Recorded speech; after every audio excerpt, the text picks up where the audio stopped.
ఉపరాష్ట్రపతి గారు, మా యొక్క రాజ్యసభ చైర్మన్ అధ్యక్షుల వారికి సమర్పించడం జరిగింది. ఆయన ఆ రాజీనామాను ఆమోదించడం కూడా జరిగింది.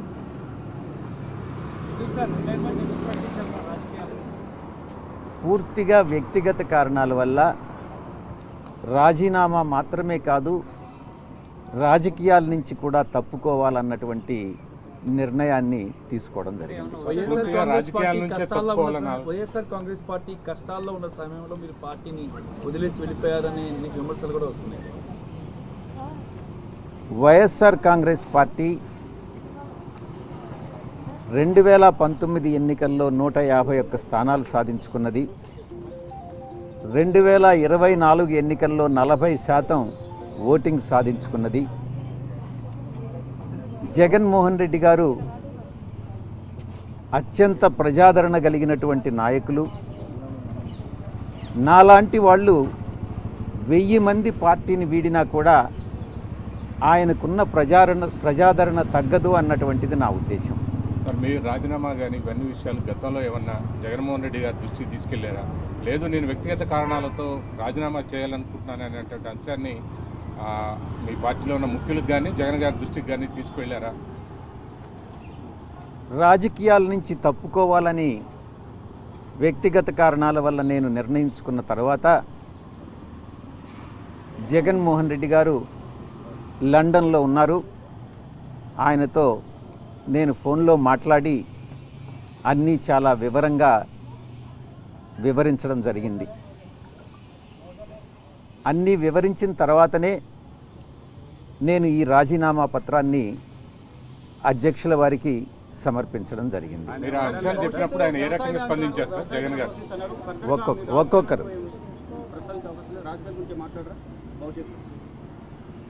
భవిష్యత్తులో ఒక్కసారి రాజకీయాల నుంచి తప్పుకున్న తర్వాత రాజకీయాల గురించి మాట్లాడడం అన్నటువంటిది సమంజసం కాదేమోనని నా ఉద్దేశం.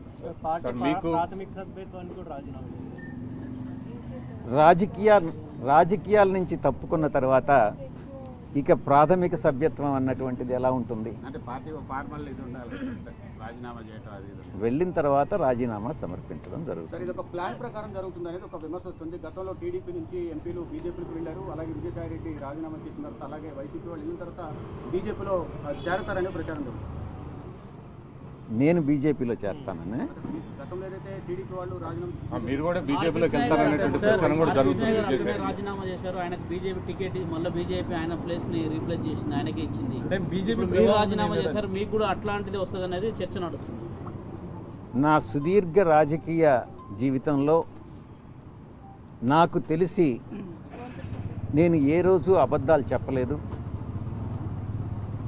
ఒక హిందూ ధర్మాన్ని నమ్మినటువంటి వ్యక్తిగా, వెంకటేశ్వర స్వామిని నమ్ముకున్నటువంటి వ్యక్తిగా నేను అబద్ధాలు చెప్పుతాను అని చెప్పను.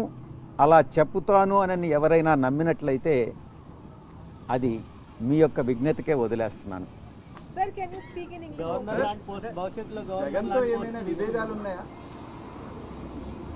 నేను ఇప్పుడే చెప్పాను కదా, జగన్ గారు ఈరోజు కాదు, 4 దశాబ్దాలుగా 3 తరాలుగా రాజారెడ్డి గారి దగ్గర నుంచి, రాజశేఖర రెడ్డి గారి నుంచి ఈరోజు జగన్మోహన్ రెడ్డి గారి వరకు 3 తరాలుగా ఆ కుటుంబంతో సన్నిహిత సంబంధాలు ఉన్నటువంటి వ్యక్తిగా నేను ఒక్కటే చెప్తా ఉన్నాను. ఈ జీవిత కాలంలో ఏ రోజు కూడా ఆ కుటుంబంతో విభేదాలు అన్నటువంటివి రావు, ఇంతవరకు లేవు, భవిష్యత్తులో కూడా వచ్చేటటువంటి అవకాశం లేదు. సుదీర్ఘ అనుభవం కేసులో మీరు కూడా ఉన్నారు కేసులో. సో ఈ కేసులకు సంబంధించినటువంటి వ్యవహారంలో బీజేపీ కానీ ఇతర పార్టీల నుంచి వస్తున్నటువంటి ఒత్తిడి వల్ల ఇటువంటి నిర్ణయం తీసుకున్నారనేటువంటి చర్చ కూడా జరుగుతుంది. ఏ అక్రమ ఆస్తుల కేసు? జగన్కి సంబంధించి ఎప్పటి కేసులు? పాత కేసులు అన్నటువంటివి గతంలోకి కానీ వెళ్తే 2011వ సంవత్సరం ఆగస్టు 10వ తారీఖున ఎఫ్ఐఆర్స్ ఫైల్ చేయడం జరిగింది. 2011 అప్పట్లో ఎన్నో ఆశలు పెట్టినా చూపించినా కూడా, నన్ను అప్రూవర్గా మారమని ఎంత బలవంత పెట్టినా కూడా,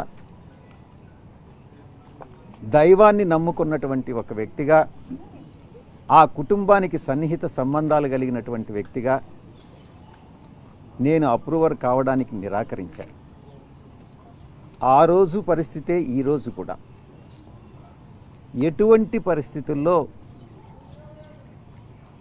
దైవాన్ని నమ్మేటటువంటి వ్యక్తి ఎప్పుడు కూడా అబద్ధాలు చెప్పడు, ఒక వ్యక్తికి మోసం చేయడు, నమ్మక ద్రోహం అన్నటువంటిది ఉండదు, వెన్నుపోటు రాజకీయాలు, వెన్నుపోటు వ్యాపార లావాదేవీలు ఉండవు అని నేను చాలా స్పష్టంగా చెప్తా ఉన్నా. కూటమి ప్రభుత్వం అధికారంలోకి వచ్చిన తర్వాత కూడా మీపై చాలా కేసులు పెట్టాయి సార్. మరి ఈ కేసులన్నీ ఎట్లా ఎదుర్కోబోతున్నారు? రాజకీయాల నుంచి బయటకు వెళ్తే తదుపరి ఈ కేసుల విషయంలో ఏ విధంగా వ్యవహరిస్తారు?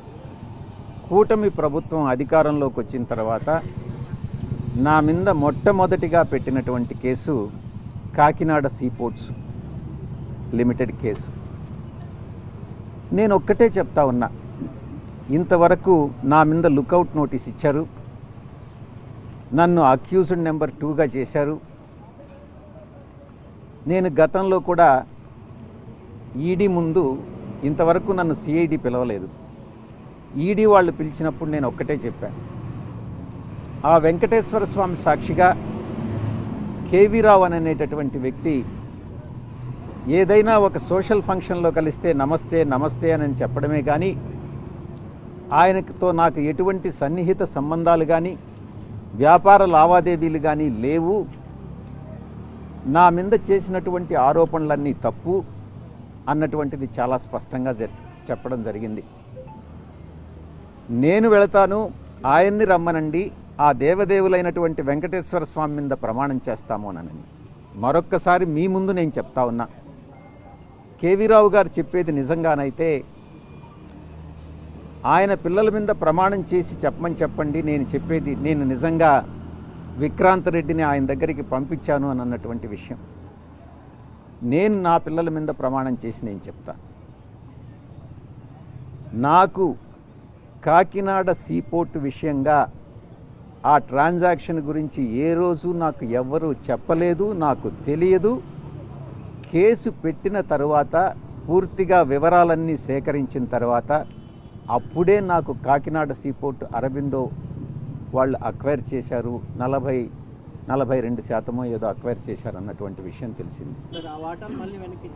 చెప్పేది పూర్తిగా వినండి. విక్రాంత్ రెడ్డి అనే అతను నాకున్న పరిచయం చాలా కొద్ది, పిల్లవాడు. ఎక్కడైనా కనపడితే ఎలా ఉన్నావు విక్రాంత్ అంటే ఎలా ఉన్నావు అన్నటువంటిదే కానీ, విక్రాంత్ రెడ్డికి నాకన్నా ఎక్కువ పరిచయాలు ఉండేటటువంటి వ్యక్తి. నేను అతన్ని కేవీ రావుకి ఇంట్రడ్యూస్ చేయాల్సినటువంటి అవసరం లేదు.